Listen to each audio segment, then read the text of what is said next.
So Biden and Harris just announced a new executive order which is going to go after 3D printed firearms. It's seeking to enhance red flag laws, and it's also going to go after some conversion devices. So let's talk about what just happened with this new executive order. Now, really quick before we jump into this video, I want to thank one of the new sponsors and supporters of the channel, which is Brownells. A lot of you guys are familiar with Brownells. They have amazing products. They run amazing deals over at their website. I recently spent some time over at the Brownells facility and it's amazing. And the people over there are amazing people. They're pro Second Amendment and they are huge supporters of the channel. So if you guys are interested, check out Brownells. I can't link to them, but if you use the code SCHOLAR10, you can get 10% off of your orders. Now, as I mentioned in the intro, in this video, we have to talk about the new executive order that was just announced by President Biden and Kamala Harris.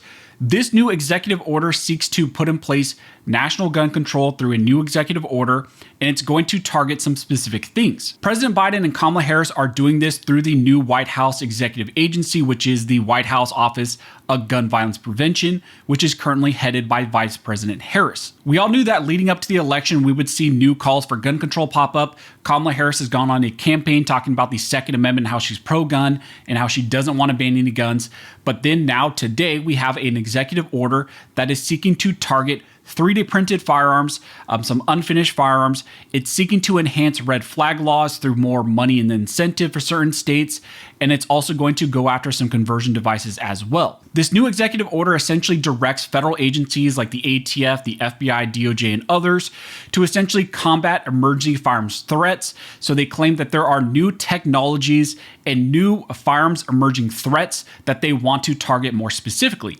And one of the main things that they're going to focus on with this new executive order is trying to restrict and regulate and target 3D printed firearms mainly specifically, and then also going after some machine gun conversion devices is what they claim. But primarily what they are focusing on here with the executive order is a new call for regulations on what they claim are unserialized firearms or 3D printed firearms. So they are going to target those items.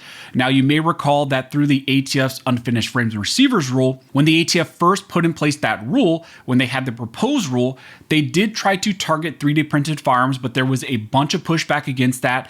During the notice and comment period, there were a ton of comments against the ATF trying to regulate 3D printed firearms and 3D printers.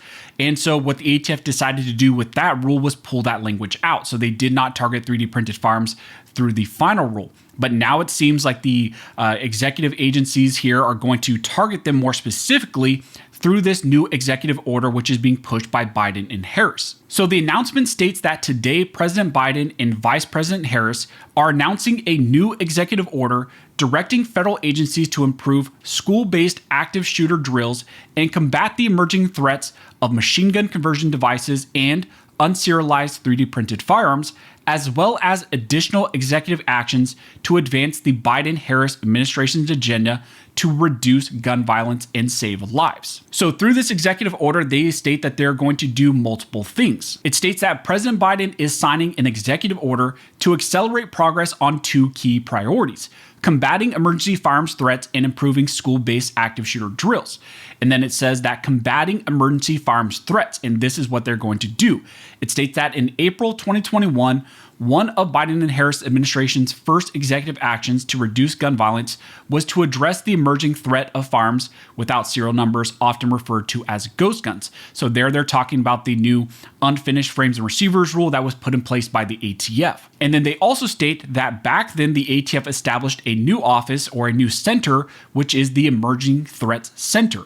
And this center focuses the ATF's resources on identifying developments in illicit firearms marketplaces, including the use of new technologies to make and unlawfully distribute undetectable firearms and devices that convert semi-automatic firearms into illegal machine guns. So they're talking about the new office or this new center that was created by the ATF that is going to target or was focused on targeting these types of items. And then they state that now President Biden and Vice President Harris are taking additional action on two emerging firearms threats: machine gun conversion devices and unserialized 3D printed firearms. Now, what's also interesting about this is, I know some people maybe will talk about this just in the context of maybe 3D printing various items, but what's going to be interesting about this is how is this executive order also going to be interpreted by the ATF?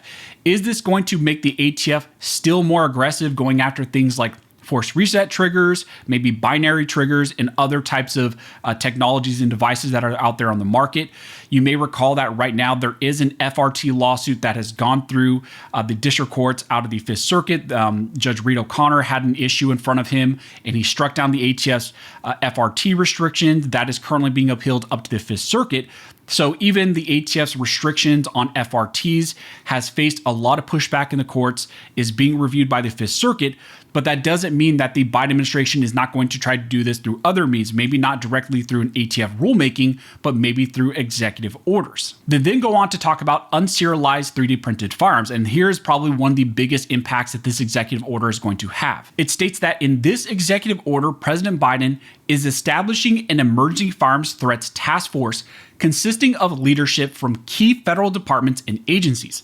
President Biden is directing the task force to issue a report within 90 days that includes an assessment of the threat posed by machine gun conversion devices and unserialized 3D printed firearms, an assessment of federal agencies' operational and legal capabilities to detect, intercept, and seize machine gun conversion devices and unserialized 3D printed firearms, and an interagency plan for combating these emerging threats. So through this executive order, he is creating a task force of federal agencies that are going to come up with a plan about how they are currently addressing 3D printed firearms and various conversion devices, and then also what plan they have or want to create going forward to further restrict and regulate these items. And then it also states that the report will include additional authorities or potential funding that these federal agencies will need from Congress to complete whatever work they propose. So they're going to also come with a report and then go to Congress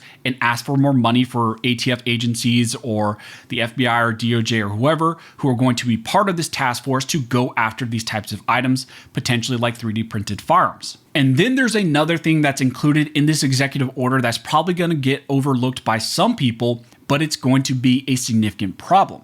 It says that in addition to the executive order, federal departments and agencies are taking the following actions.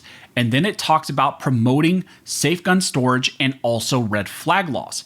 Now, when it comes to safe storage, they talk about trying to enforce various state laws on safe storage more aggressively and require those safe storage laws to be enforced more heavily.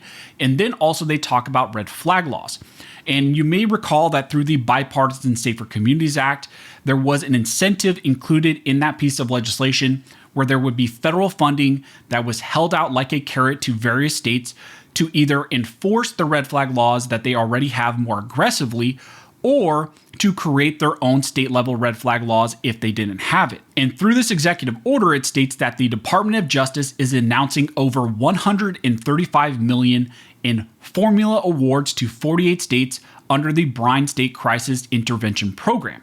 So they are going to give even more funding beyond the Bipartisan Safer Communities Act to essentially pay off or incentivize, if you want to use their terminology, but essentially pay off states to enforce red flag laws and programs even more aggressively, or incentivize other states that do not have them to put these laws in place so they can get all this money. Now, there's a lot of other things included in this executive order. I will link it down below if you want to read it for yourself, but those are some of the main things that I saw included in the executive order that I needed to bring to your attention, because I think those are the things that are going to impact people the most, primarily the targeting of now 3D printed firearms. They had that language originally in the unfinished frames and receivers rule that the ATF proposed. They removed it out, and now it seems like they're going back to that playbook and they're going to target those 3D printed firearms. And then the other major thing that this executive order does that I think that should be on everybody's radar is the further monetary incentives, the additional $135 million of awards to various states so that they can enforce their red flag laws more aggressively or put them in place if they don't already have them. This is also interesting because we're coming off the heels of the recent debate between Trump and Harris, where she got angry at Trump and said we need to stop saying that she's anti-gun and that she wants to ban guns.